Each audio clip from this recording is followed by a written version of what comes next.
Thank you for joining us today, and welcome to Jazz Chats with Cool Cats, a virtual conversation concert series featuring esteemed drummer and host, KCH favorite and yours, Pete Siers. This series has been generously funded by seasoned underwriter, Bank of Ann Arbor.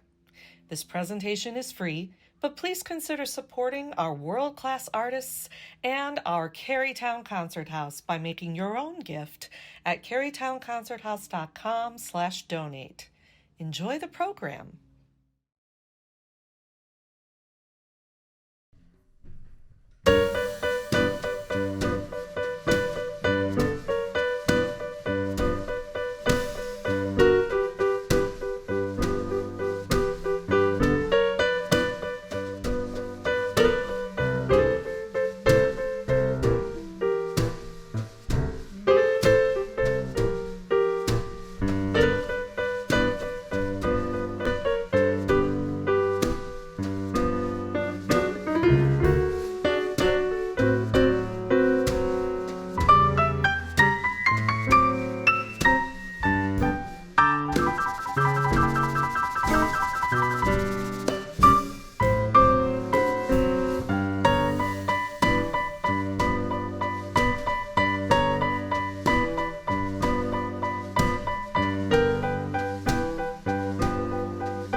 Hello everybody, and welcome to Jazz Chats with Cool Cats. I am really honored and blessed to be able to bring this show to you. This, I believe, is number 6 in our series of trying to do what we can to keep the concert house vital. During COVID, you can see that we're masked up and trying to take as much precaution as possible and still bring you all of the things that the concert house has to offer. However, we are really grateful that we have the technology to bring it to your home because we can't be together now. And today's show is all about the blues. The blues have weighed upon us, ladies and gentlemen. In the last 1 year, we pretty much have had nothing but the blues. And having conversations with the fellas I'm going to introduce in a second, like no one in their life would have imagined being in a pandemic. But we've all experienced it, and we're getting close to coming out of the tunnel. But we're not quite there yet, but optimism is in the air. I can definitely feel that. Things have changed significantly in the past, I would say 6 weeks or so, and we're moving forward. So happy to say that, but I do want to draw the correlation of why this is important, because the blues is a feeling, it's a description of so much in our American culture, and we're going to talk about that. I want to bring a special guest This is a gentleman who I have been a fan and admirer of, and he is a music scholar. He's a poet. He is a aficionado of film and so many other things, and just a product of what Ann Arbor has to offer, in my humble opinion.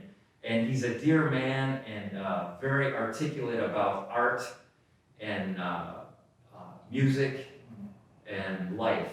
I'd like to bring up Dr. Arwulf right now.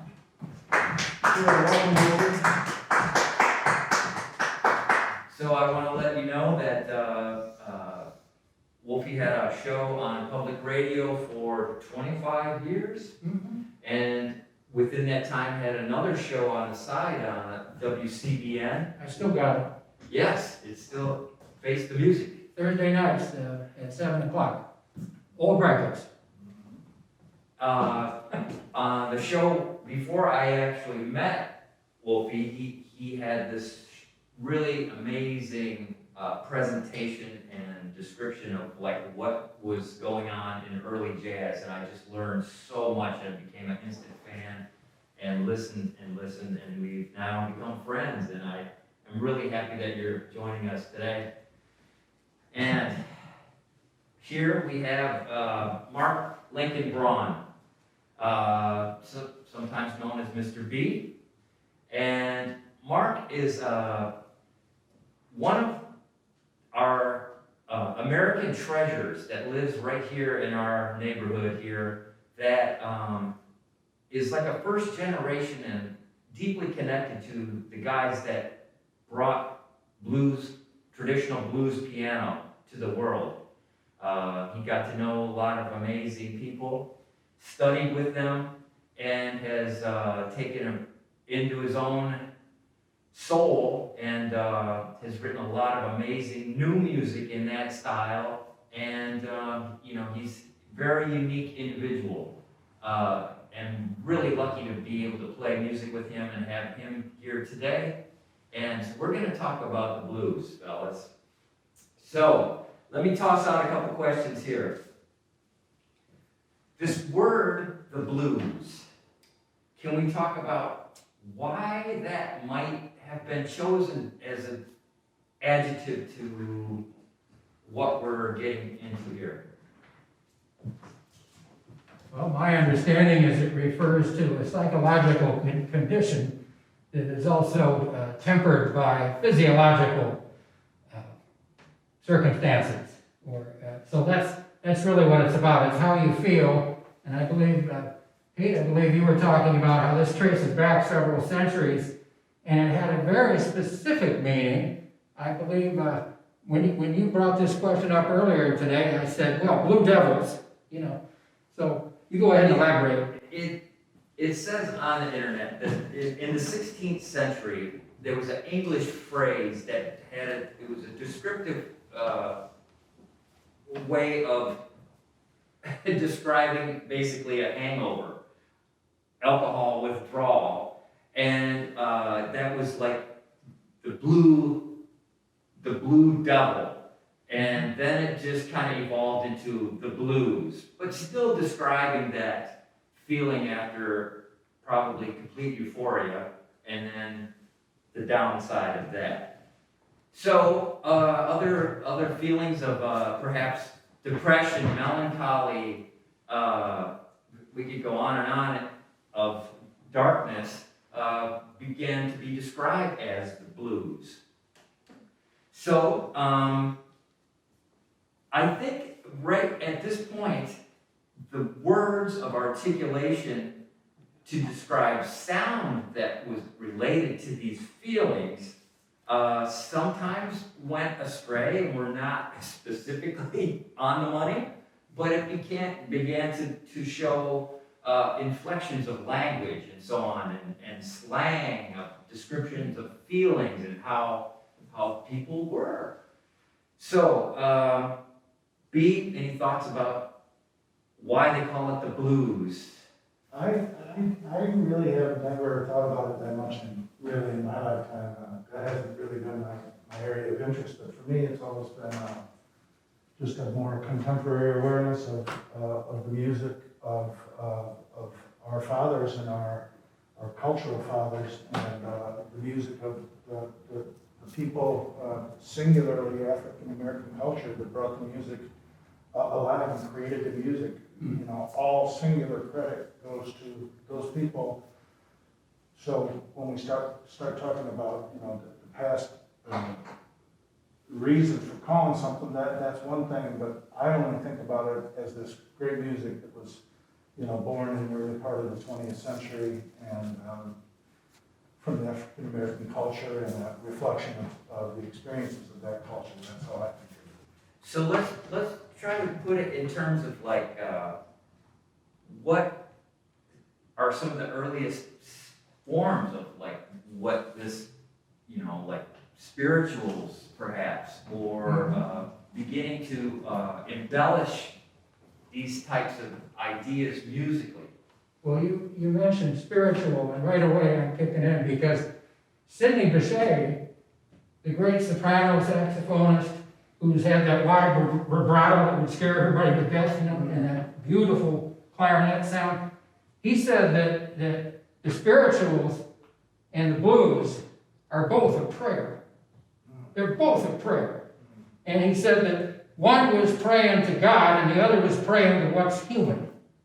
And he said one was praying and saying, "Oh God, let me go." And the other was saying, "Oh Mister, let me be." You get it? Yeah. So it's directly from the people's experience. Yeah. It's directly, and that's why it grabs us the way it does. That's why this man went and sought out people like Little Brother Montgomery and became friends with him. That gives me goosebumps just saying those words. That you went and got and became friends with people like that, and got your knowledge and your skill from the direct involvement. You know. Yeah, I really couldn't emphasize how important it was to me to have some personal knowledge of the lives of the people that were in the very forefront of creating what we now know as the genre of blues. Mm-hmm. Because to see the way that they conducted themselves, to see the way that they described their experiences in their life to me that allowed them to play the way they did, or behave the way they did, or relate to audiences in the way they did. And any one of these things that I just mentioned in this last short paragraph, you could, you know, turn a tangent and talk about for 3 hours each and every one of them. But for me, just to try to condense, it was just invaluable in my development to be able to really respect the music as much as I possibly can, to see the lives of those people. That's why it works. Yeah.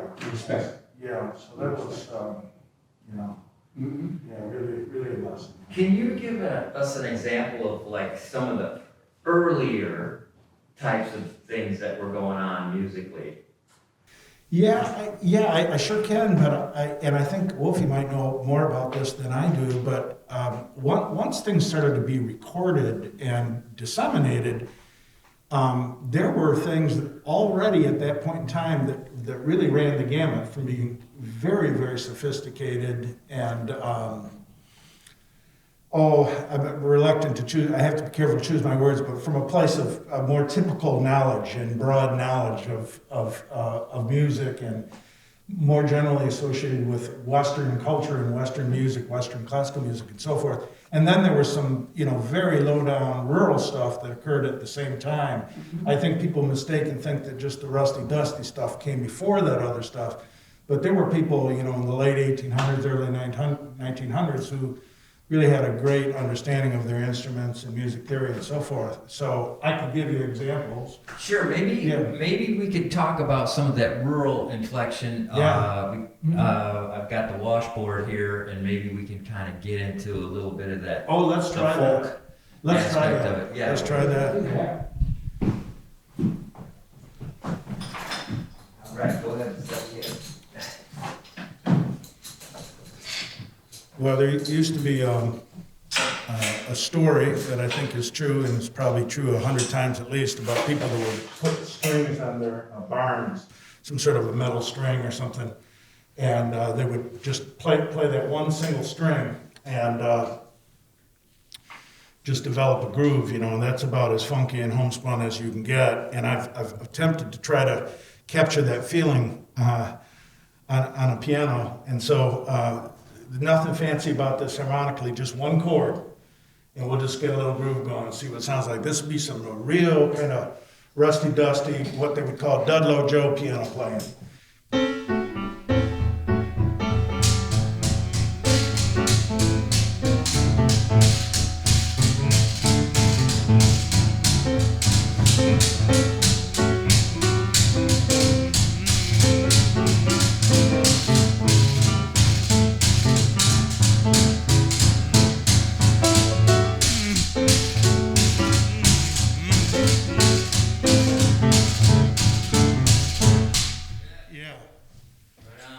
At the same time, there was a real train feel that was real popular in the blues, just super popular, where you'd have a feel like this, Pete. So you go.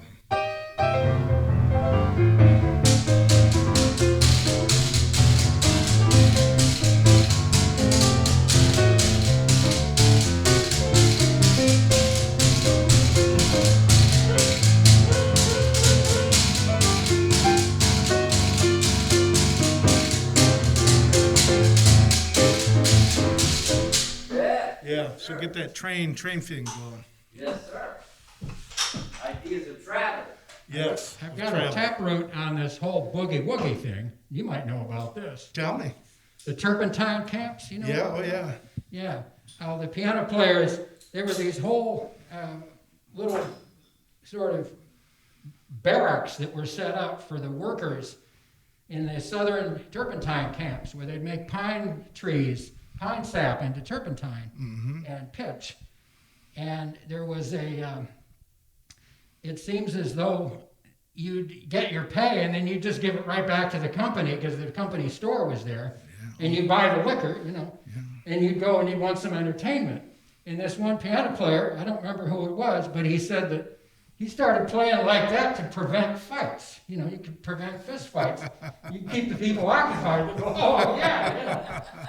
Which is a beautiful thing to think about. Yeah, I can believe it. Something that lively is a pacifying agent. Yeah. Among certain working people. Yeah, yeah. But the work originally in the first turpentine camps, of course, was done by slaves and convicts. Yeah. And later on, just among the poor people. That's right. So little brother started playing in one. He was raised on one, born in 1906, Kentwood, Louisiana, on a plantation, and that's where he first started playing. Yep. This is from the personal interactions you had with him. Yeah, that's where he first I love you started for playing. that. You know that? Oh, man, I was just there, that's all. I'm respect for you. Yeah. So there's, at that particular time, there was also European sophistication and, like the beginning of American culture in many aspects of music, how it started to just blossom at that point. So, and as you can see, it has a lot of different kinds of feels to it, with this boogie woogie, with this flourishing left hand, which is not easy to play, and it's also very different than any kind of European music that I have ever heard, produced by one person. So the sophistication starts to melt together a little bit, and so let's talk a little bit about the form, what we know as like how the blues is put together. So it's basically just a 3-chord cycle. The cycle can most commonly is a 12-bar pattern. Things can be added or maybe even subtracted, as we just heard, like just with this one chord and playing over the top of that. So let's just talk about how it's put together musically now. Can you just play a simple blues? Tell us what you got. Yeah, okay, well, maybe I'll just play just one single chorus of a blues that maybe is just a little bit more uptown than what we did before. So maybe something like this. And Pete, maybe you can help people feel their way through through 12. So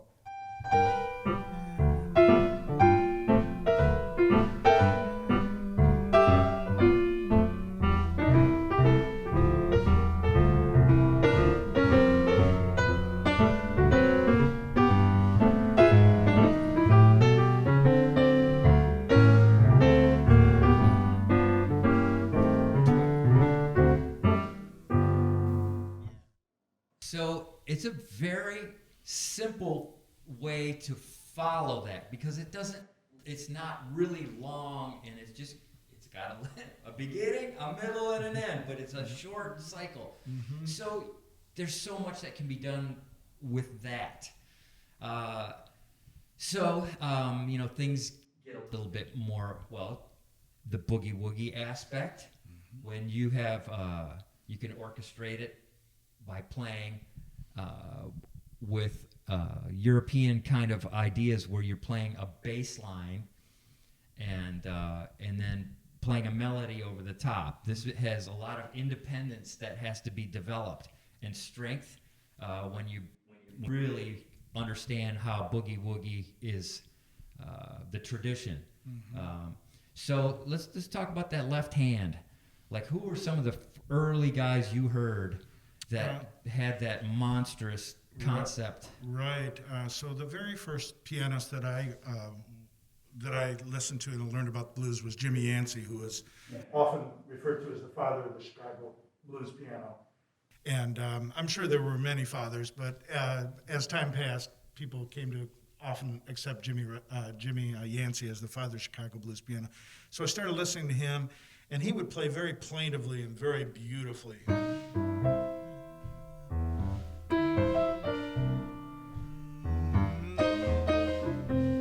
Like this. And then He's doing that. some of the other boogie woogie pianists that were his, just a half a generation younger than him, but that were on the scene at the same time, that became really famous and popularized the style, that played in a real powerhouse manner, were Albert Ammons, Meade Lux Lewis, out in Kansas City, Pete Johnson. And then, the interesting thing again, which I'll just try to be so brief about this, but that's so important to me as a piano player and a student of and a fan of piano playing, is that there were just all over the country, there were styles being developed simultaneously that were distinctly different from one another. So you had the Spanish tinge of the New Orleans.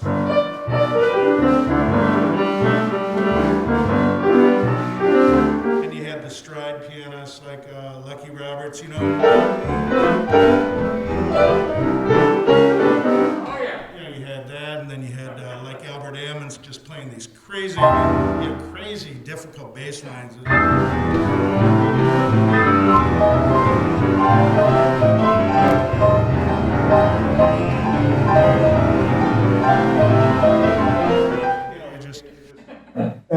Every region had its own distinct style. But the point is, all of this was in the air. That's why it was simultaneous. That's right. You don't say, it started here or it started here. Right. Yeah. Right. It started in the air. It started in the people. Yeah. But just endlessly fascinating to me that before information traveled as easily and widely as it does now, that there were distinctly different, regions, the great swinging Kansas City boogie woogie piano players like Pete Johnson. That's the beauty of it. Woo-wee. Yeah. You know what Mary Lou Williams said, that Kansas City, this kind of, left hand. Yeah. She said, they called that the damn it to hell bass. She was almost a church lady. She was a church lady. Yeah. But she liked to say, that was the damn it to hell. So the availability of pianos were much more so then than there are today. Like every house, that's what your entertainment system was. There was no hi-fi, none of that. Before Netflix. Yeah, right. Yeah. So, but also there's lots of other instrumentalists that were very influential because they were doing something that was a little bit different in their own region. Yeah. So I want to talk about some of these stories that are told in the blues. Because there's a form to it as well. We just talked a little bit about this cycle, a 12-bar cycle of a 3-chord system that just goes on and on. But the way things started to evolve with lyrics in the stories of many types of things, commentary on our culture and what people felt it had a system of like an A, kind of repetition. This became prevalent. Arwulf, can you speak to that? I've always, some people didn't understand why there was this repetition, why the blues would be what the jazz musician Anthony Braxton would call a repetition structure, And that's because you're repeating so that, okay, I'll sing it again so you get it, okay? Because this is from life, this is very personal. Yeah. And I'm gonna say it again. Why do blues begin with so many blues begin with the phrase, I woke up this morning, right? I mean, you could say, well, so what? Some of us woke up this morning, some of us are dead, right? But no, what that's talking about is, do you realize what I had to deal with first thing in the morning? I regained consciousness, and this is what I had to face.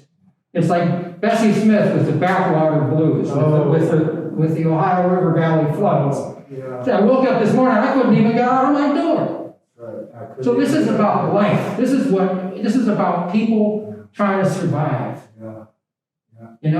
And that's the beauty of it. That's why I get so excited. Am I excited? No, you are I'm excited. passionate about this I music. love the way you said it, because it's just even having this discussion, I have to say, I still, at this point in my life, sometimes feel like an outsider to the experience, because of the depths that this music came from and where it came from. But I love what you just said about the insistence to say, hear me. Like, I will be heard. I'm not nobody. Mhm. I'm not invisible. Mhm. I'm not beneath you. Mhm. What I'm about to say is worth hearing, Mhm. and here it is. And that was a beautiful thing you just said about that, Bessie, too, because like you say right at the beginning, man, you just said it. This is what we love about African American culture, is there's so much honesty. There's so much. Now the news. I'm going to tell you what's going on, and I'm not going to. You hear me talking to you. I don't bite my tongue. That's what that's about. It's not Randy, right? Can I give Martin Luther King here real quick? Please. I found this the other day, and I'm like, oh Lord, I got to include this. Martin said, jazz speaks for life. The blues tell the story of life's difficulties. And if you think for a moment, you will realize that they take the hardest realities of life and put them into music, only to come out with some new hope or sense of triumph. This is triumphant music. Yeah.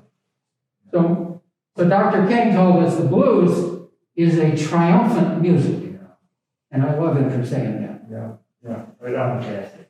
Yeah, there's so many stories, instances of people, so often they call it devil's music and so forth. Oh. And I used to know very well a man, his name was Big Joe Dustin. I spent quite a whole lot of time with him. And he was a Cincinnatian, he was a policeman. And his father told him when he was quite young, he said, listen, Dick, his dad was a preacher in the church, he said, Dick, you're not going to be playing this music anymore. I mean, you are not going to be playing this music. And he promised his dad he wouldn't play until his father passed. And his dad lived to be, I forget what it was like a joke, 98 or something. And sure enough, Joe Dustin did not play publicly or record during that entire period of his father's life. And then when he passed, this was around in the 70s, he made a recording for arwulf Records, and he came out and he became, again, playing this music because of that distinction, which Dr. King seemed to put aside for people that are a little bit more thoughtful, the way you just described right there. But for many people, that distinction, the differences between the blues and religious music, it's not our unique observation here how closely connected. This has been well documented, for a long time now. But it's endlessly fascinating to me how many tunes are almost identical. One can be a spiritual or gospel tune, and then I can play the exact same thing, just change the lyric just a whip, and you get a little alter to them. It's endlessly fascinating to me. I think the reason that a lot of, in the African American community, there was this distinction that was made between sacred and secular music.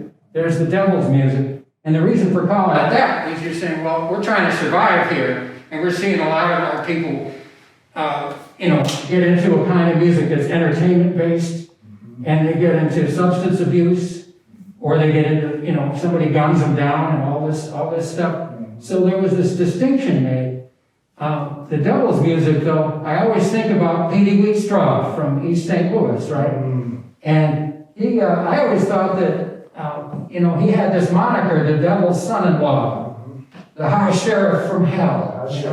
So he was like this kind of bravado stuff, people compared it to the hip-hop of the 1930s, But really, I thought about it, and I was listening to his music, and I thought, I know what he was doing. He was saying, well, if the blues is the devil's music, I'm the devil's son-in-law. Yeah. See?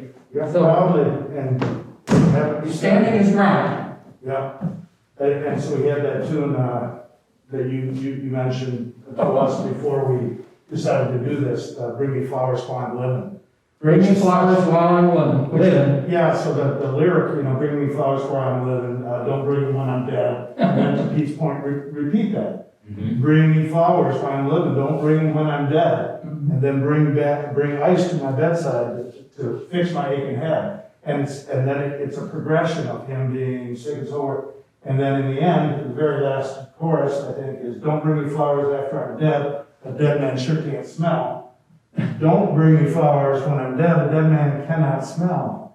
He says, if I don't go to heaven, I sure don't need no flowers in hell. So again, that distinction between being serviced and rewarded now or later. There's that other distinction in the music that's, again, just... Yeah, there was a funk hip-hop band called the Digital Underground. Decades later, they did a thing called Heartbeat Props. They said, let's give the props. Why you gotta wait until the heartbeat stops? Yeah. Give them the props now. Yeah. So anyway, great message from Petey Wheatstraw. Yeah. And that's a really an amazing lesson that we have to all just remember that, Yeah. We're still on the top side here. Yeah, absolutely. Yes. Yeah. Should we play another song? Sure. What you got? What you gotta do?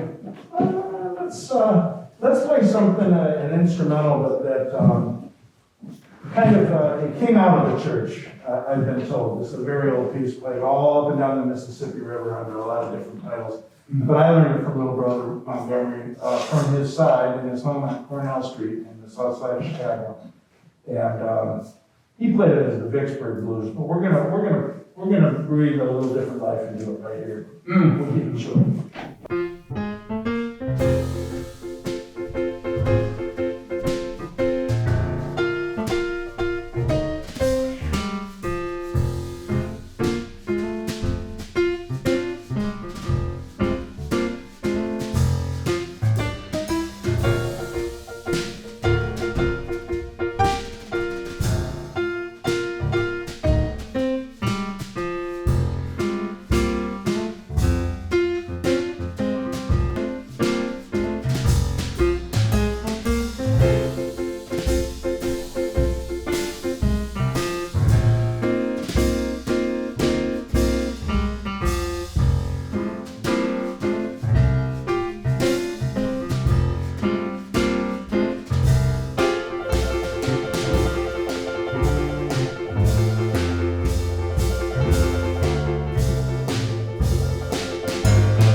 That's fun to play.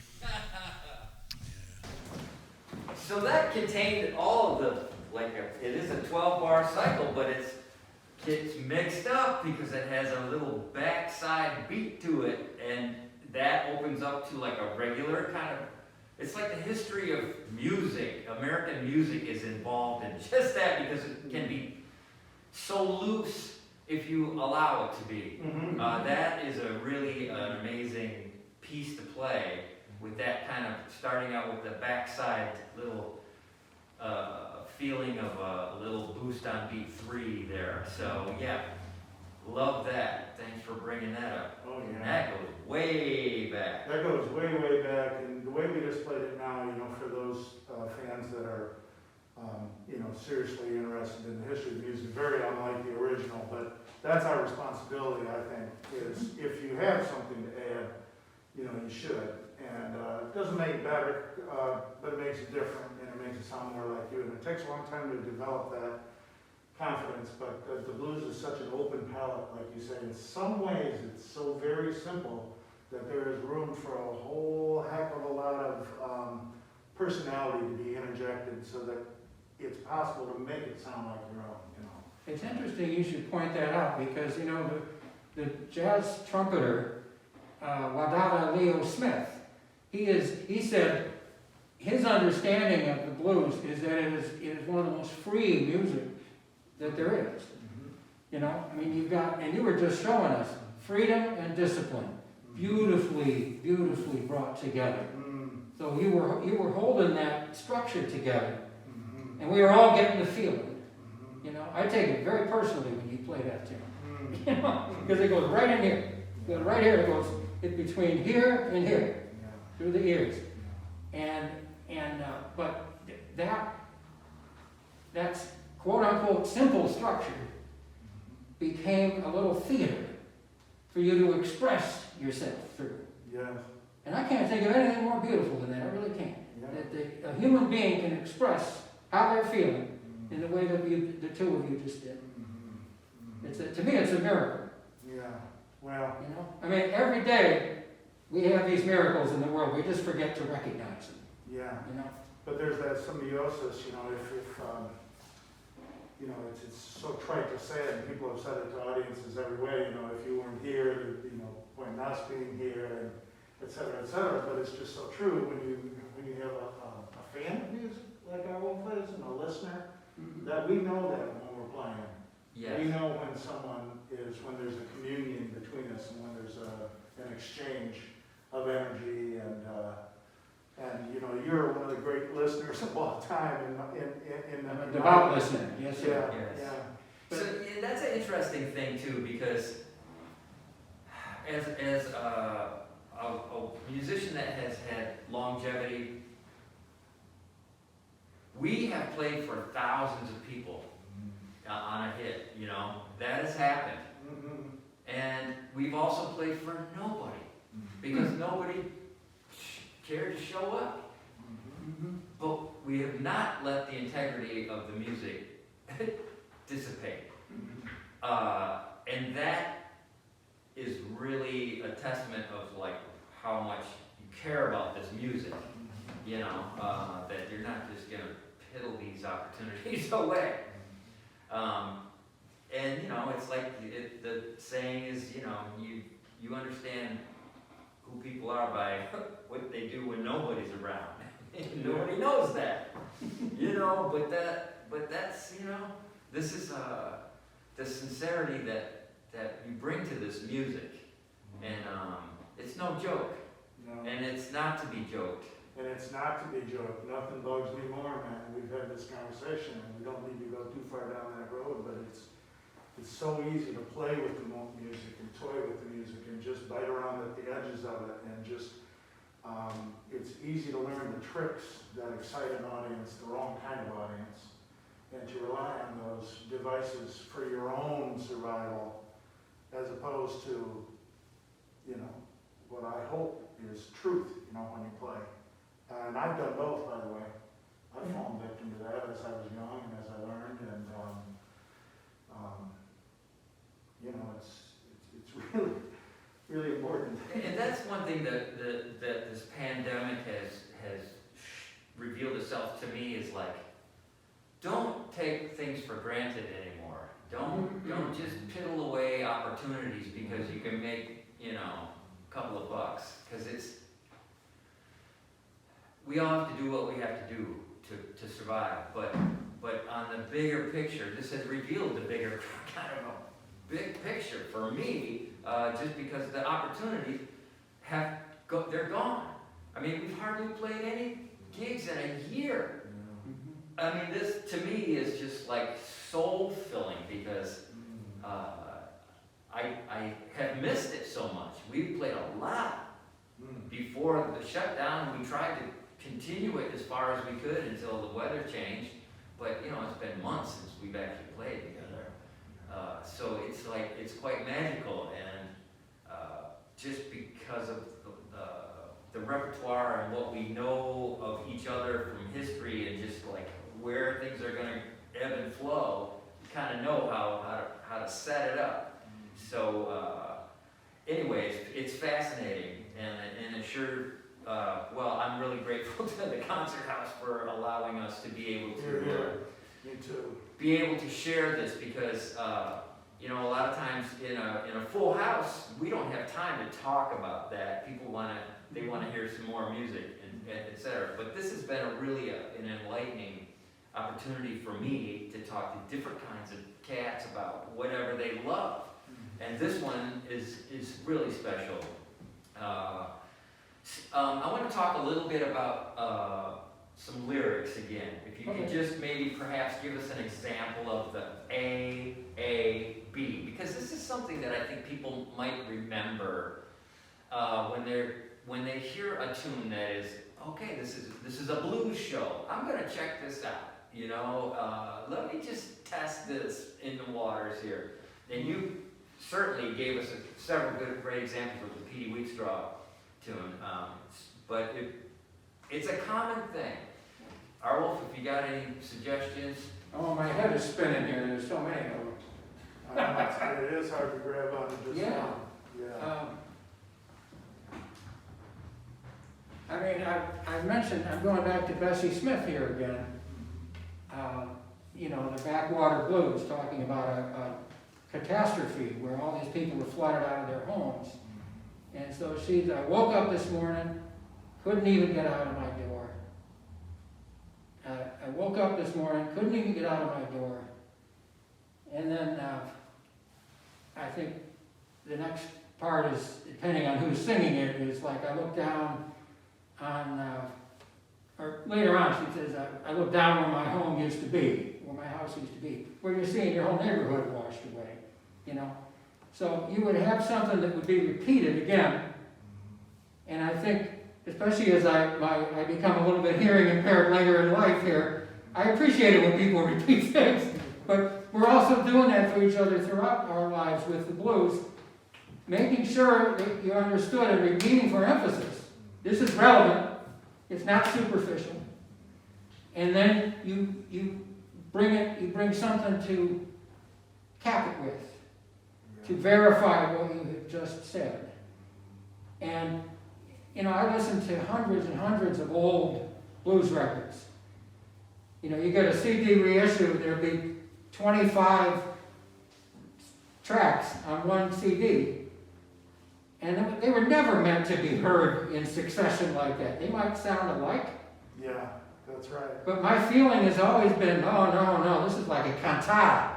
This is like a ritual.